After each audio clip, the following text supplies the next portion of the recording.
Welcome back to NEPA Nerds at the 2820 Now app streaming center. My name is Elle. We have Zach Smith. Julia Priest. And we're here today to talk about the Game Awards, this year's Game Awards. I'm excited because one, I'm actually not as much of a gamer as Mr. Zach is, or even as Miss Julia is, but like, yeah, I'm willing to learn. I love watching the games though. That's always fun. Like in researching for this episode, I was watching all the as many of the playthroughs as possible.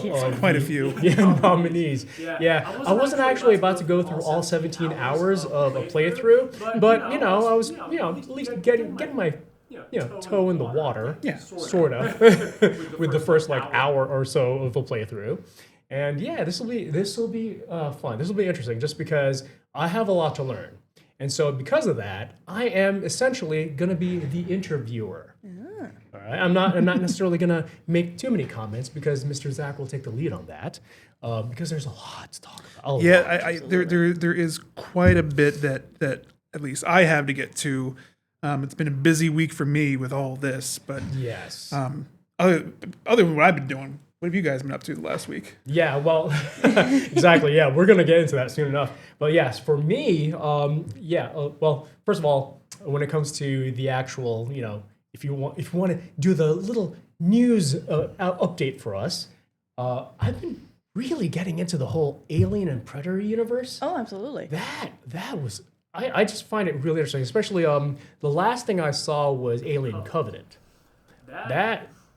Quite a twist at the end there. It's what was I'm your? trying to recall which installment that was. Was that the Covenant? one? Was It was 2017. Yeah, that was 2017. when. What was his name? The actor's name? The guy. Michael Fassbender. Yes. Has his twin, basically, and he just has scenes with himself. That was it's excellent. interesting. That was excellent. I was like, whoa, that's disturbing too because of the David character. That's disturbing. Yeah. Have you seen that or no? Was this the same installment where is the same actor who voiced Gary in the new Superman movie? Is it Alan the same Tudyk. actor? No, Alan Tudyk? Alan Tudyk. No, I don't think Alan Tudyk was in any of the not at all. Alien No, movies. he was in one of them. Oh, really? He was an android in one of them. Maybe not in Covenant, but I know he was an android in I think one of the Star Wars movies. Yes, he was definitely. Cast. But yes, it's the. maybe I have my actor's voice. No, it's fine. Could be. but yes, I gotta say, great twist at the end. It's one of those things where it's like, yes, that makes it a nice Alien movie. And also the other one that I got into is Predator, Killer of Killers. That was surprisingly good. I didn't expect. Now, what was that one about? It's the animated sort of anthology.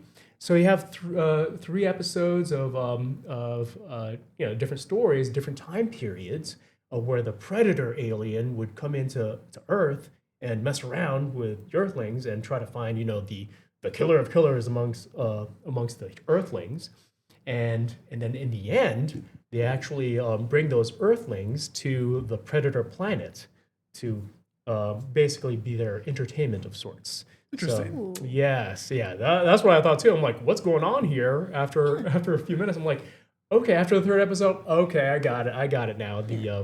They're all the great warriors of Earth now facing the warrior of the Predator planet. Now, question: is this the same? You mentioned it's animated. Is this the same studio that did Arcane? You know what? Interestingly enough, I don't know, but the style looks exactly like it. Yeah.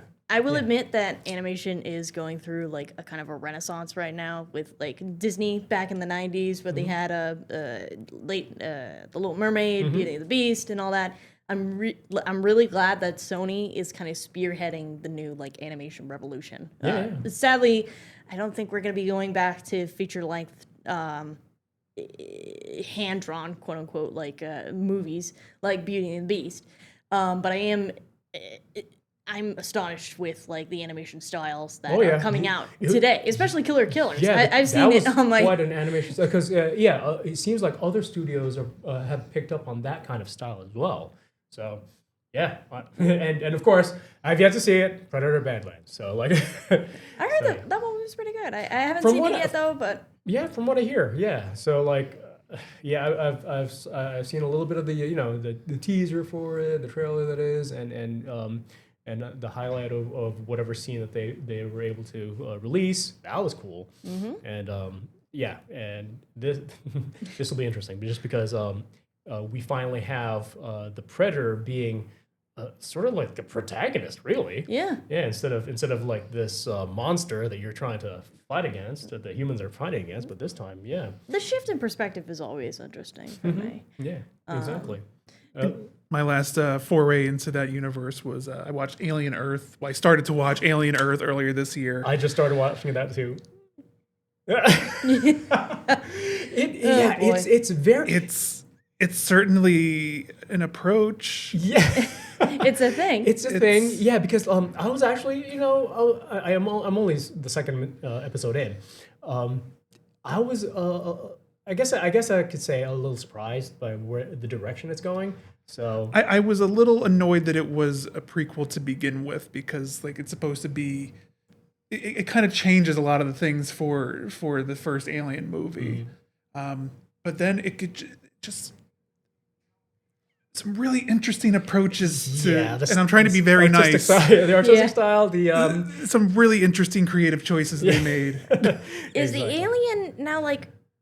I know that previous iterations, like they had an alien like from a dog, but like this, what's it called? What's the alien species again? Well, they call it the technical term is the xenomorph. Xenomorph is what it's usually called. Like a human xenomorph that acts like a dog. No, is that what I'm saying? It's kind of I think the lore behind it is a little up in the air, but I think it kind of takes on the characteristics of whatever being it was laid into. Yeah, like the humanoid aspect of it. Yeah. But yeah, so all that to say, let's get into some gaming in the next segment, because there's a lot to talk about, way too much to talk about. But yes, looking forward to it.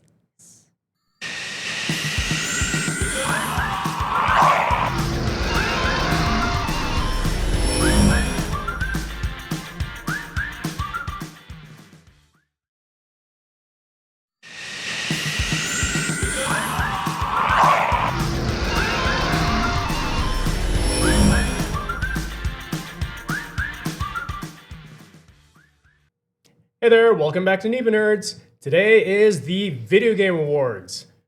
We're talking about episode. Yes, today is the Video Game Awards episode, where we're talking video games. We're talking game. Like, Mr. Zach is the man when it comes to video games. And of course, you know your video games as well. Unfortunately, I do not. So I will pretty much act like the interviewer. Well, I am going to be the interviewer. So it's not too different from my day job, which is a camera guy. I go around asking people questions all the time. And do you know, in my nearly 20 years of camera experience, nearly 20 years, I've had nearly 6,000 interviews. Wow. Yeah, I estimated about 6,000 interviews. So hopefully some of that skill will transfer over here. Hopefully you can end your career with over 9,000. Oh, that'll be great. Yeah, over that. I know what you did. Yuck. I'm here all night, folks. There you go.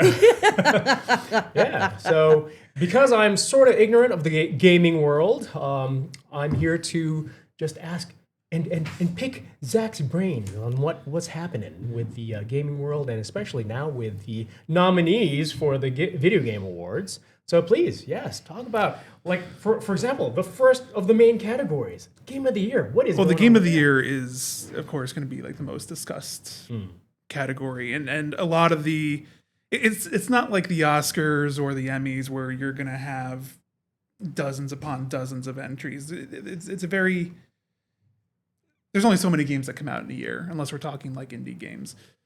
And for the big AAA ones, there's only maybe a dozen, 2 dozen that come out in a given year. So you're going to see a bunch of repeats once we start going down the lists of the nominees. But currently, for 2025, the Game of the Year award nominations are Clair Obscur Expedition 33, Death Stranding 2 On the Beach, Donkey Kong Bonanza, Hades 2, Hollow Knight Silksong, and Kingdom Come Deliverance 2. Those are the big 6 this year. Now, there's certainly others that I thought that I was very surprised were not on there. It seems like across the board they kept their nominees to 6 each. So I'm sure there were some difficult decisions that needed to be made. Ghosts of Yotai, I was surprised not to see up there. Split me too. Fiction. I don't really play video games, but like Ghost of Yotai. What?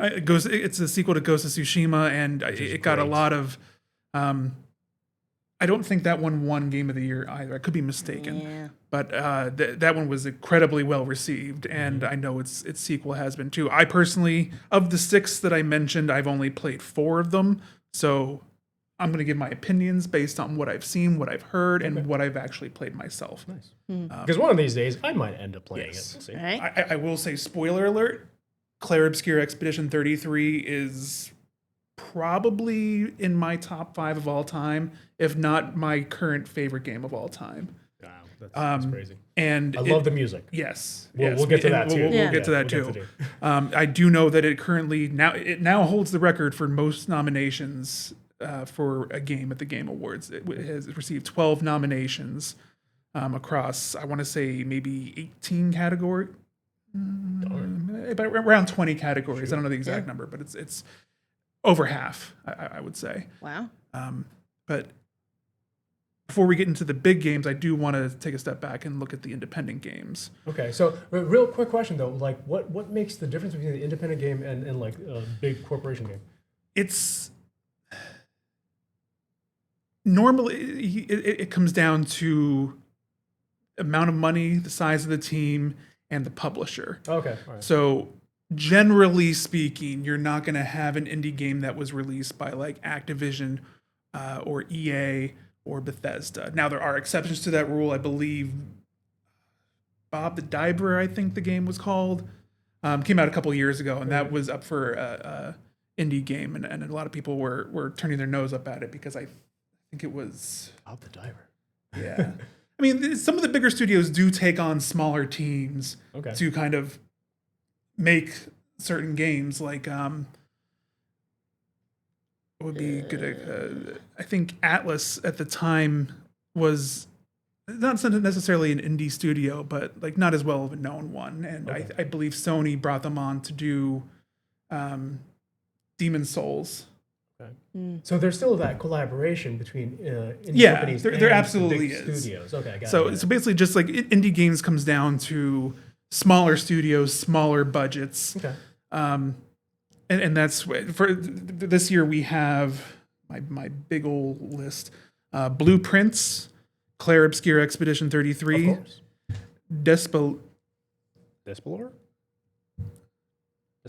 Despelote, I believe, Dispatch, Ooh, I want to talk about that. Yep. and I wanna talk about Megabonk. Then those are the best debut indie games. So Okay. that's the best game, the best first game that an indie studio has released. Okay. And then the best indie game itself, those would be Absalom, Ball Pit, Blueprints, Clair Obscur Expedition 33, Hades 2, and Hollow Knight Silk Song. 3 of those, which you'll recognize as being on the Game of the Year list. So big year for independent studios. Yeah, that's wow. Okay. Now, I obviously have played a few of these, but I do know Julia played Dispatch. Yes. Without going into spoilers, what can you tell us about that? Well, played is kind of a light term. Loose term. But I was mainly interested in Dispatch simply because of his casting. Those people who may know me in my personal life, I gush about voice actors like Laura Bailey's in this, and Aaron Paul, I know, has gotten a lot of credit, whom you might know from Breaking Bad. That's fine. oh wait, isn't he Robbie? I think he's the main character. Yeah, I think. Robert Robinson. I'm not overly familiar with the game, but I do know. Basically, Dispatch. It's also got a big name YouTube content creator. I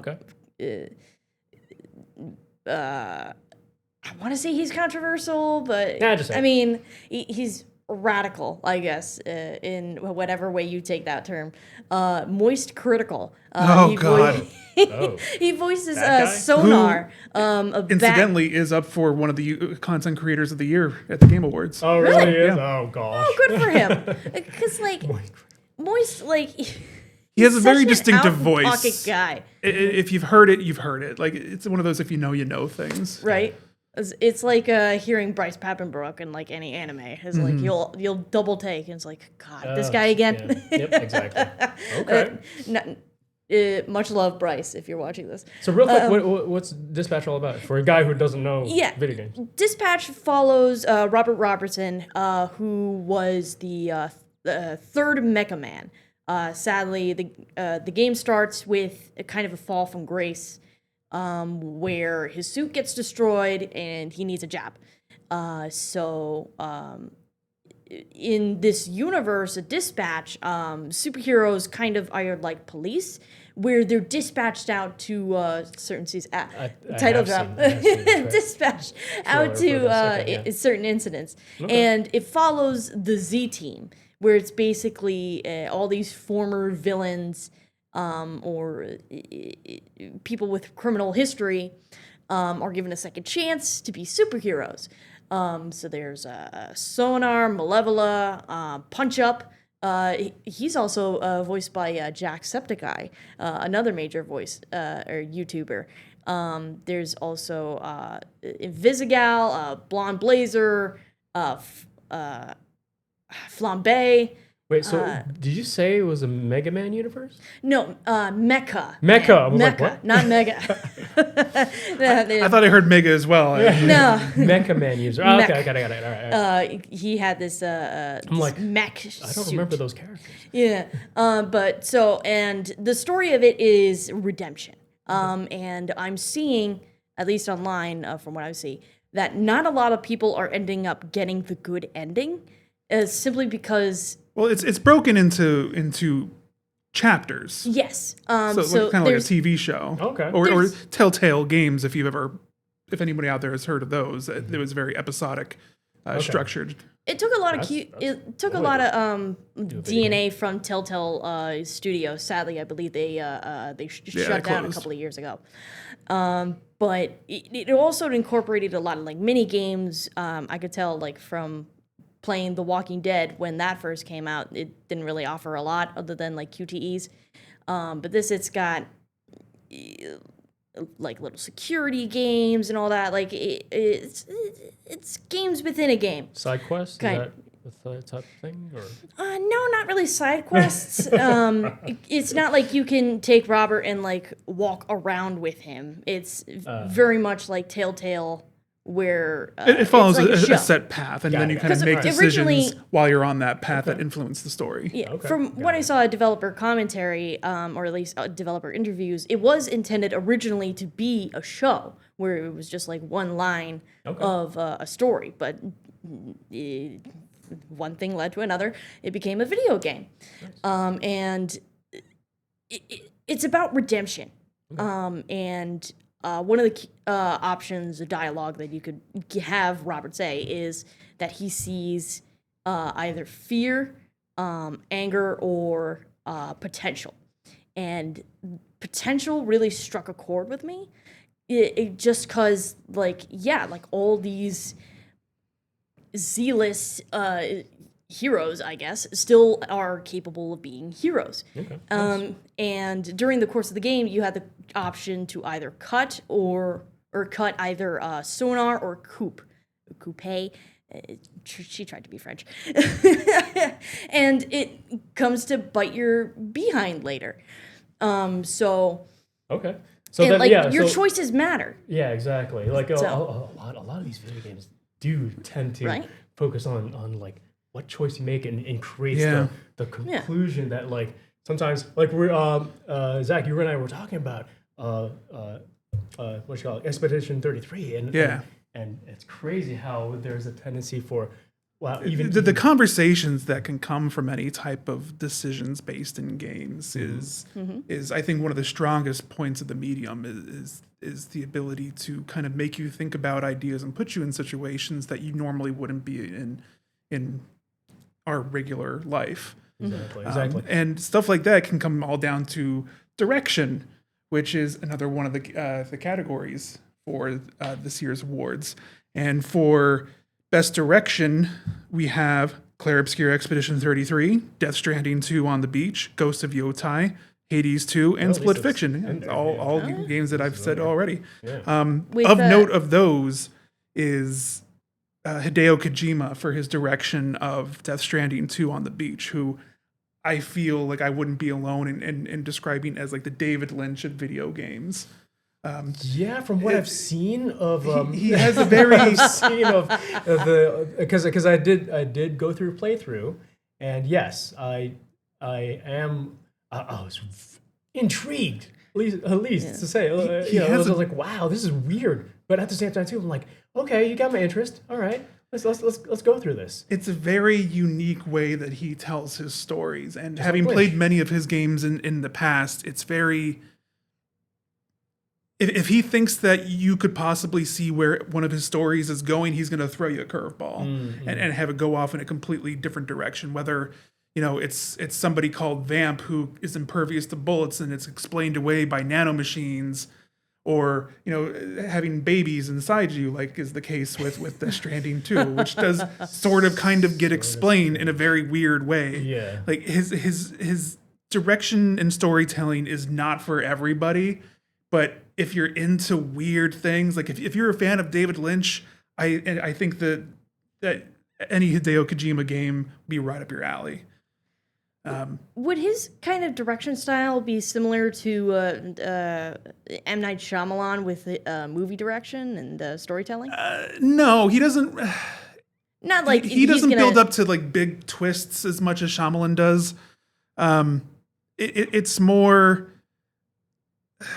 God, I don't know how to describe it. It's like it's your expectations are. What do you call that? Constantly just pushed all over the place. Like, defying expectations. Yes, exactly. Delivering a surreal story. Yes. Thank you, David Lynch. Yes. One of the other categories that I did want to make a special mention of is best score in music, because this, ladies and gentlemen, has been a banger year for music and video games. As I was getting the clips ready for our discussion today, I had Clair Obscur Expedition 33's video up, and our awesome producer Joe, who sits behind me at our desk, was listening to it and turned around and was like, "What you got going on there?" And I mean, you seem to enjoy it, I would think. Oh, hello, it's me from the void. So it caught my ear, and I was like, wow, this is crazy. And it was just like the trailer. And then I can't imagine what the music, when it actually feels like when you're going through parts of the game. And it just and you had me listen to one of the other songs too. It was just so action packed, and it was, as you called it, a banger. But I can now imagine that composer, his abilities and their abilities, the singer, her voice was amazing, and putting that in context to a situation, because I listened to it and I was floored and I didn't even have context. Yeah, it was Lorien Testard, and he was found on SoundCloud. Like, this is his first first professional work. When I found that out, I'm like, and what? The soundtrack is over 150 songs for one game, and each track is just you can tell that he put all of his effort into this. Like, there are no cut corners. It is just banger after banger, for lack of a better term. When I first heard it, I thought, I was like, hey, this sounds like a very experienced composer. I mean, you go from operatic duets to you're at the rave, and then action-packed combat music. It's just it. I would buy this on vinyl. Ooh, and nice. They do have it on vinyl. Oh, they do? Oh, yes. Wow. Okay. But I don't want to talk too much about Clair Obscur, because I am going to talk about that at length in the next segment. Yeah. I did want to talk about best narrative, which is best story. Mm-hmm. And in that, we have Clair Obscur again, Death Stranding again, Ghost of Yotai again, Kingdom Come Deliverance 2, and Silent Hill F. The one I wanted to make special mention of for this one was Kingdom Come Deliverance 2. Mainly because the attention to detail, it's a historical fiction game that is based on true events. It's Is it Assassin's Creed level? no, it is. What time period? This I don't remember Oh, off the top of my head. It's like medieval times. Yeah, it's it like looks like medieval. Okay. Knights in shining armor. yeah. It's I haven't been able to play too much of this one yet. I'm only a couple hours in, but it's definitely around obviously medieval times Yeah, that in always Europe. impresses me. Like the level of animation. It's incredible. It's I would call it the Red Dead Redemption 2 but medieval times because it is so. Like the details are there. When you're making potions, you're not just combining this, combining that, and then poof, potion. You're grinding up the seeds. Okay. You're pouring it into a base, and you're boiling the water. You're doing all of that. The compendium has all sorts of accurate lore, or not lore, but like information about like you need to wear this before you put on your plate mail, and you need to have this kind of a headgear on before you can put on this. So it's close to realistic as possible. Oh yeah, like if you're going to start fighting 2-3 guys, you're going to lose most likely. It's very realistic combat. Yeah, nice. And while also the graphics, by the way, are just simply it looks in amazing. this. They do look good. And for that, it's got my pick for best narrative if Player Expedition doesn't win. Now, is this a VR title? No, it's just first person, which normally doesn't work too well when you have a melee focused game, having that first person perspective. I usually like to have third person, but oddly enough, it works. Okay. Yeah. And man, talking about all these games, I'm I actually am curious to. And I did want to mention real quick the best ongoing game, which usually is full of. I mean, Fortnite's a staple. Fortnite's never going anywhere. It's just of course. Always around. Final Fantasy 14, Helldivers 2, Marvel Rivals, and No Man's Sky. I could also dedicate an entire episode to No Man's Sky. Oh, really? But because just the turnaround that game had is incredible. Okay. But Julia, you are an experienced Helldiver. Yes, I was there for Malevelon Creek when I earned my stripes, and we've had a lot happen this year. The Meridian Hole destroying some planets, the Illuminate attacking not only Super Earth designated planets, but also Super Earth itself. Which brought about a collaboration with Microsoft Studios for an ODST collab. So, like, Helldivers feet first. As a Halo fan, I was very excited about that. Yeah, they do seem to really appreciate their community. And Absolutely. I played it myself. It's a great game. But, there's certainly so much more that we have to talk about in terms of these games. And just like the Star Wars conversation last week, there's not enough time to get to it all. But I will talk about the Games of the Year nominees at length right after this.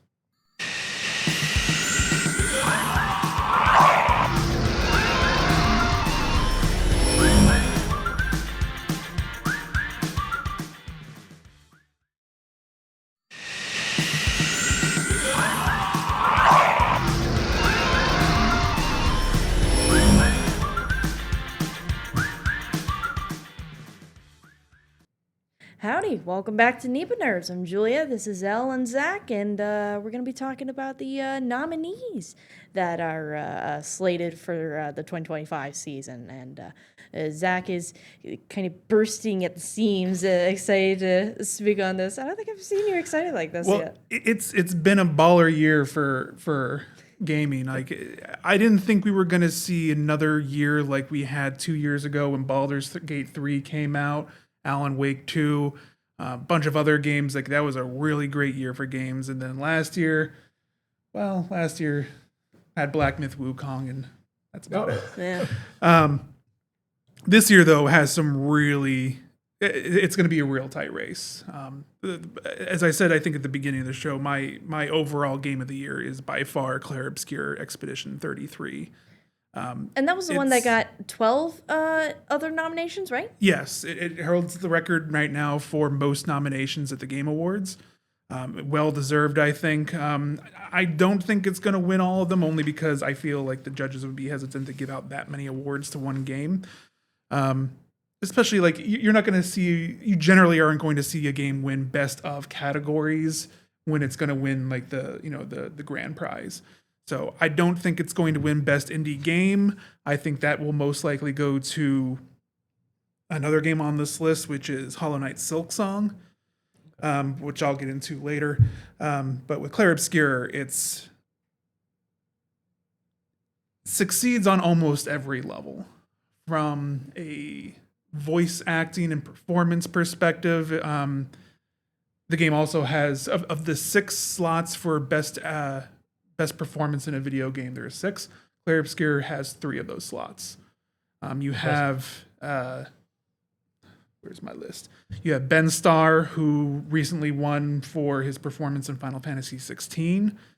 Jennifer English, who I think was nominated for Elden Ring, as well as Baldur's Gate 3 as well. She's a fairly frequent flyer at the Game Awards. And also a surprise mention is Charlie Cox. Yeah, when I found that out, I was like, wow, okay, all right, you got my interest. NEPA. I mean, even before Charlie Cox, I was like, okay, this game, it got my interest because it looks beautiful. And yes, as you mentioned before, the songs, the music was amazing. And so like when of course that the cherry on top was Charlie Cox. I'm like, wow, this is great that we have a big name actor in this.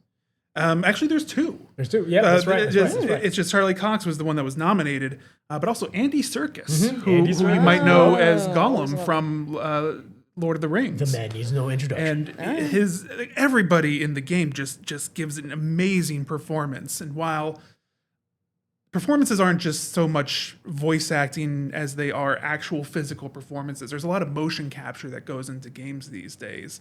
And Clair Obscur is no exception to that. And while Charlie Cox did not do the mocap for his performances, his vocal performances are just outstanding. Like everybody just absolutely brought their A game for Clair Obscur. Would you say that like the level of acting in terms of performance is like, I hold God of War Ragnarok pretty highly. Would you say that it's like about the same level, if not higher?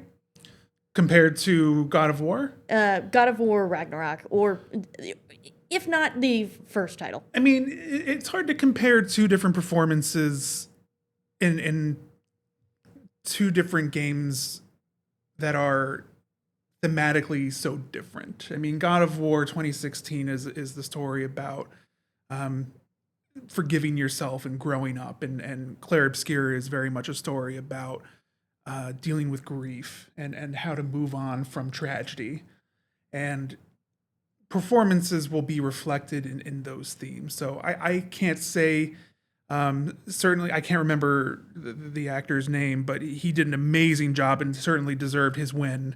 Who he also won for best performance as Kratos. Just absolutely phenomenal.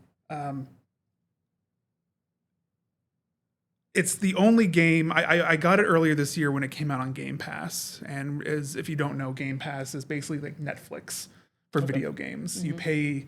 It's recently increased to I was about to ask that question. Yeah, it's recently increased to about I think $20 a month. I think wasn't it Game Pass that had like a 50% increase earlier this year or something? But the game was available on that, so I played it originally on that, thinking, oh, this is just going to be some rinky-dink indie JRPG that's trying too hard and it's got some weird sci-fi concept. I don't know. They're jumping through the air. It's going to be nonsense, and then it tore my soul apart and slowly pieced it back together. Wow. And I ended up buying the game again. Okay. Well, not again, but I ended up, after I beat it, 100%ed it on Game Pass, got it on Steam. Aww. Okay. All right. So it's that good that I will literally play it twice in 1 year. Oh, nice. It is just absolutely phenomenal. Yeah. And what's the average, would you say, like, runtime from, like, start to finish?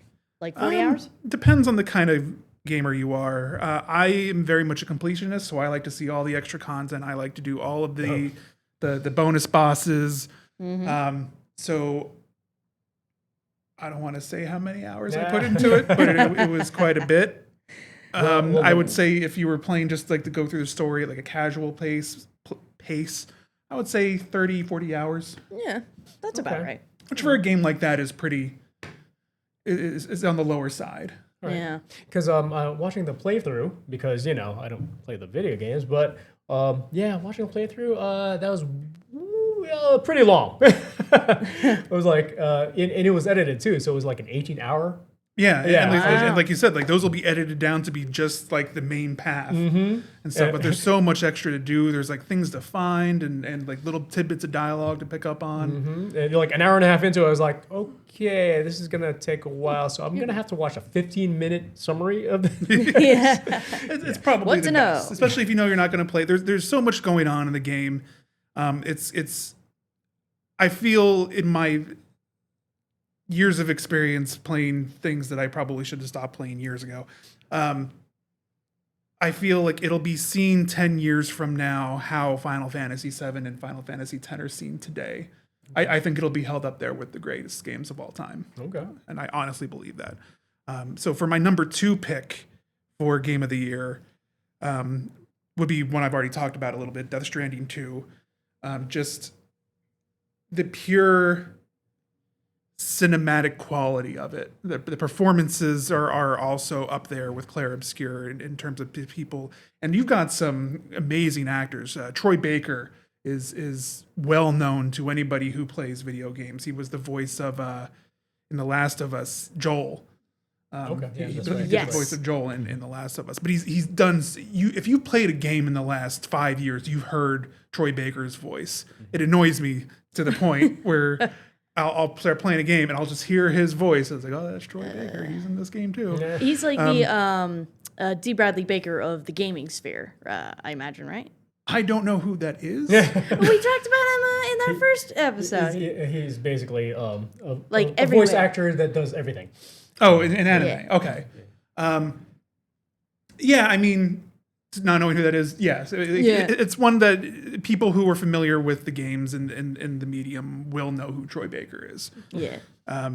Although Norman Reedus. Norman like Reedus is somebody who also doesn't play Oh, a yeah. game, but like, was you not know. nominated, but he and Kojima go way back. Okay. They were going to make a game called Silent Hills, which if this wasn't an expensive mic, I'd pour one out for.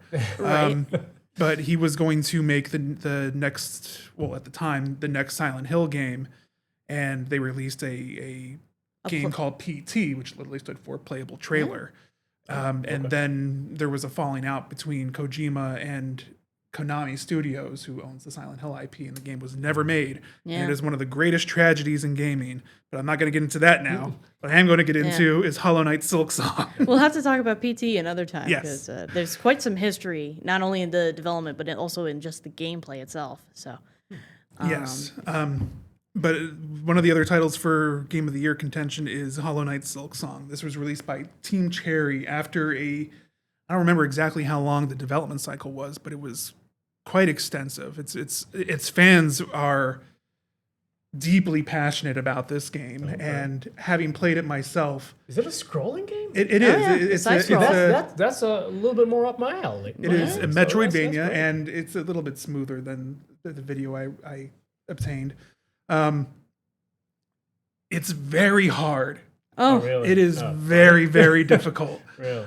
Even for someone like me who loves all of the Soulsborne games, this one broke me a few times. I wow. got about halfway into it until I stopped. Again, this was something on Game Pass that I probably would not have played otherwise. It's Looks cool. it is. Yeah. It's got a phenomenal soundtrack. The art style is incredible. Very animated. It's oh yeah, absolutely. is its difficulty purely in the mechanics, or is it like old school, like easy, medium, hard? What do you mean? How some There's games there's no difficulty selection. It's okay. It's just a hard game. Purely, It's just a hard game. purely mechanics. It is okay. one that will beat you up and Spit you out. and spit you out and just tell you to get better. Yeah. Man, really? Get good, it as is- the kids say. I would say probably one of the ultimate get good scrub games. Really? Okay. And honestly, I think it is to its detriment. Oh, really? That in terms of its chances at the Game Awards, I Yeah. think it is I good. see. The story, from what I've read, is still good. I wouldn't say it's not as obvious as Clair Obscur, or I mean, not that Death Stranding 2 is obvious. It's weird, but it's not as prevalent. It's you're picking up on little pieces in Hollow Knight.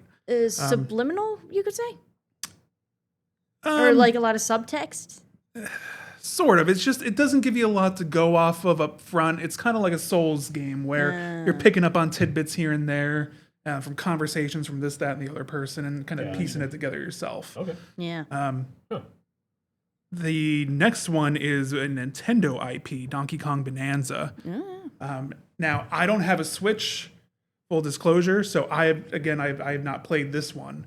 But this is another one that I've heard nothing but great things about. Yeah, I'm a Nintendo fan, so like this is looking good for me. So. It's Vivian, who was on the show last week with us, was saying how she's big into Donkey Kong. While she hasn't played this one yet either, she is going to probably get it sooner rather than later. Okay. Yeah.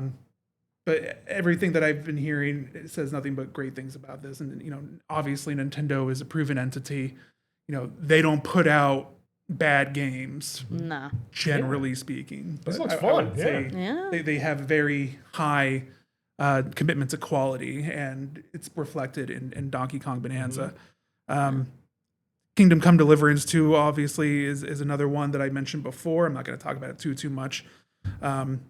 The combat, the graphics, the voice acting isn't as good, I don't personally think. There's a few standout performances, but as a whole, it's serviceable. It's decent.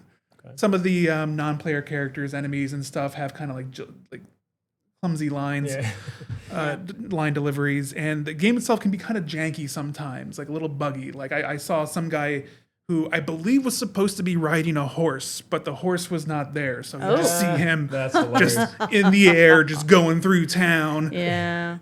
And like, so Monty Python horse. Yes. Sans the coconuts. Yeah, but, exactly. Add your own sounds at home. Yep. So real quick, what's that about though? I didn't play the first one, which I kind of think I need to do now. This is another one where I've only put a few hours into it, but is one I'm certainly going to keep playing. You are sent to deliver a message to a neighboring territory to seek an alliance with them. And on the way, you are kind of waylaid by bandits, and your entire party is killed, with the exception of you and your friend. I'm not remembering any of these names, and that's going to bite me in the butt. But he is of noble lineage to the area that you come from. Okay. So he and you have a falling out, and he's like, I'm going to go and get this done my own way, because nobody...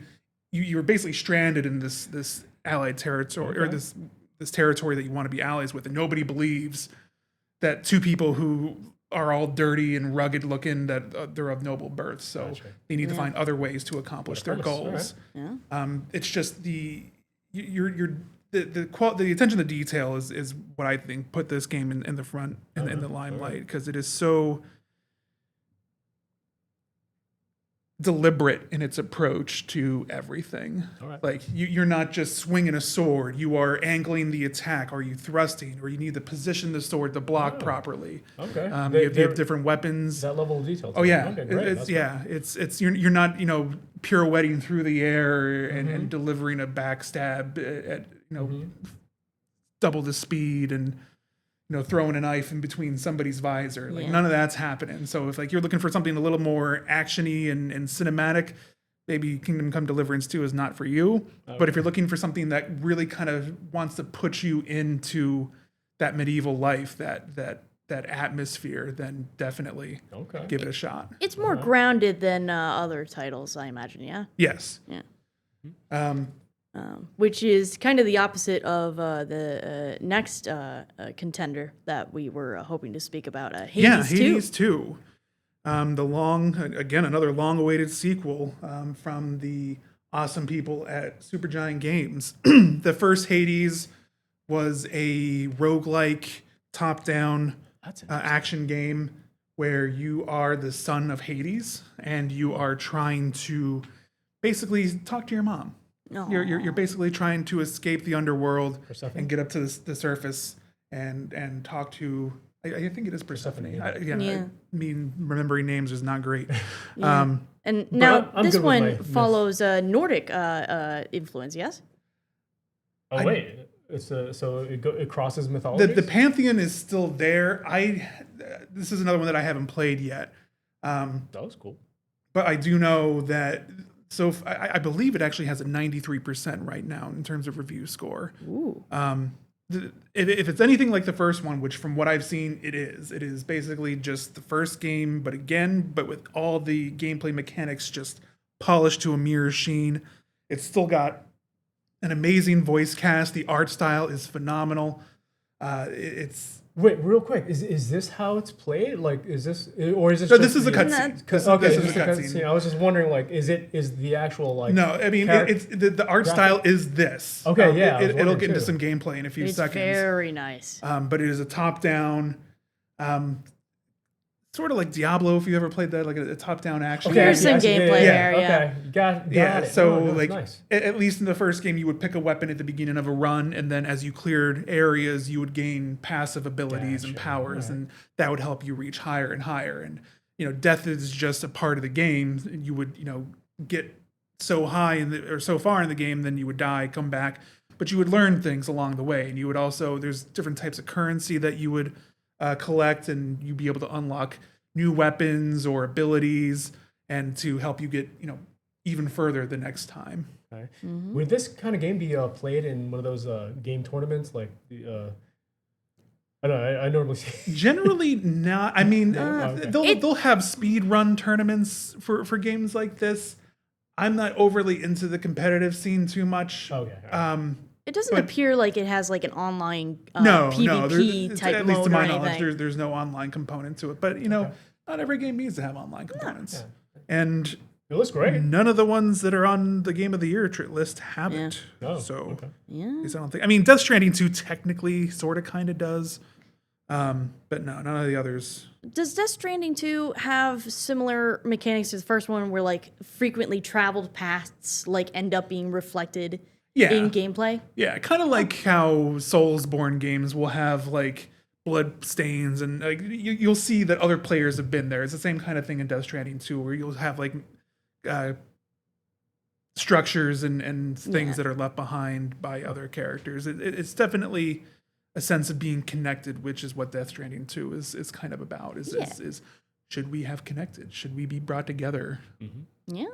But yeah, those are my breakdowns of the Game of the Year nominees. As I said before, Claire Obscure Expedition 33 is my overall victor amongst the vast majority of these categories. If Claire Obscure doesn't win it, honestly, I would be surprised if Death Stranding 2 doesn't. But I mean, last year Astrobot won, so I mean, I could definitely see a game like Donkey Astro Kong who? Bonanza taking it. So I mean, it's like I said, it's a very tight race. All of these games are fantastic. So we'll just have to see. But Well, for now, we'll have to take a quick break and Yeah. come right back. Absolutely.